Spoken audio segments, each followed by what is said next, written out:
ওই দিন সাধারণ একটা কথার কাটাকাটি নিয়ে আমাদেরকে এরকম ভাবে আশ্রয় দিচ্ছে। মিথ্যা মামলা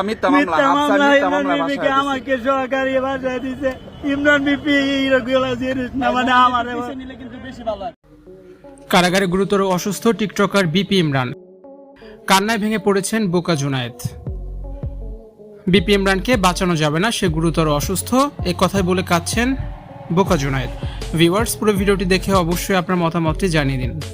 ধর্ষণ মামলা অভিযুক্ত হয়ে কারাগারে থাকা টিকটকার বিপি ইমরানের শারীরিক অবস্থা নিয়ে চরম উদ্বেগ প্রকাশ করেছেন তারই সহকর্মী জামিনে মুক্তি পাওয়া কন্টেন্ট ক্রিয়েটর বোকা জুনায়েদ। জুনায়েদের দাবি, ইমরান বিপি বর্তমানে কারাগারে গুরুতর অসুস্থ এবং তার জীবন এখন সংকটাপন্ন।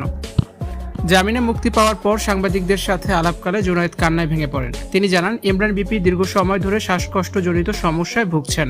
কারাগারে পর্যাপ্ত চিকিৎসা ও পরিবেশের অভাবে তার শারীরিক অবস্থার দ্রুত অবনতি ঘটছে।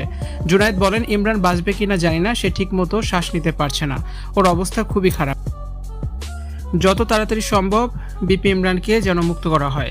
গণমাধ্যমের সামনে জুনায়েদ দাবি করেন, তাদের বিরুদ্ধে প্রিয়া খান ও তার মা হাফসা যে মামলা দিয়েছেন তা সম্পূর্ণ ভিত্তিহীন ও মিথ্যে মামলা। তিনি বলেন, সামান্য কথা কাটাকাটির জেরে আমাদের এই জঘন্য মিথ্যা মামলায় ফাঁসানো হয়েছে। আমি মুক্তি পেলেও আমার কলিজার ভাই ইমরান এখনো মুক্তি পায়নি। ওর কিছু হয়ে গেলে এই দায় কে নেবে? আমি সরকারের কাছে ওর সুচিকিৎসা এবং দ্রুত মুক্তির আবেদন জানাচ্ছি।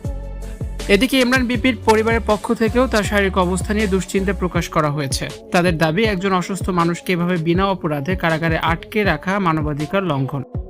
তারা দ্রুত জামিনের জন্য উচ্চ আদালতে দ্বারস্থ হওয়ার প্রস্তুতি নিচ্ছে। সামাজিক যোগাযোগ মাধ্যমে এই খবর ছড়িয়ে পড়ার পর বেশ উদ্বেগ দেখা দিয়েছে। অনেকে ইমরান বিপির দ্রুত সুস্থতা কামনা করছেন এবং মামলার সুষ্ঠু তদন্ত দাবি করছেন। বর্তমানে ইমরান বিপি কারা কর্তৃপক্ষের তত্ত্বাবধানে চিকিৎসাধীন রয়েছেন বলে জানা গেছে। ভিউয়ার্স, এ বিষয়ে আপনাদের মতামত অবশ্যই কমেন্টস করে জানিয়ে দিন।